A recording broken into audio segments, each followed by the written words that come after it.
Baqa l-aħħar ftit sigħat biex wieħed jiġbor id-dokument tal-vot tiegħu biex nhar is-Sibt li ġej fit-30 ta' Mejju ikun jista' jeżerċita d-dritt tal-vot. F'kummenti ma' One News l-uffiċjali elettorali tal-Partit Laburista, Louis Gatt, innota kif baqa' ammont ta' nies li għadhom ma ġabrux id-dokument tal-vot. Għalhekk qal kif baqa' l-aħħar ftit ċans biex jinġabar id-dokument tal-vot mill-uffiċċju elettorali fin-Naxxar jew minn dak ta' Għawdex. Jonqos daw il-jumej, illum u għada, sabiex daw il-persuni għadhom ma ġabrux id-dokument tal-vot jirtiraw id-dokument tal-vot minn ġewwa l-uffiċċju tal-Kummissjoni Elettorali ġewwa n-Naxxar u dawk reġistrati Għawdex minn ġewwa l-uffiċċju tal-Kummissjoni Elettorali ġewwa t-triq ta' wara s-sur ir-Raba ta' Għawdex.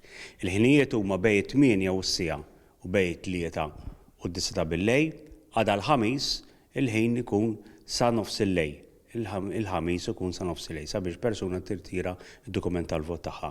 Intant l-uffiċjali elettorali qal kif dawk illi tilfu l-karta tal-identità u allura ma jistgħux jiġbru d-dokument tal-vot, jistgħu jiksbu waħda temporanja. Li dawk il-persuni li għal xi raġuni ma tilfu l-karta tal-identità jistgħu imorru hemmhekk fl-istess uffiċini hemm uffiċċju tal-identità Malta u toħroġilhom karta tal-identità temporanja sabiex ikunu jistgħu jirtiraw id-dokument tal-vot.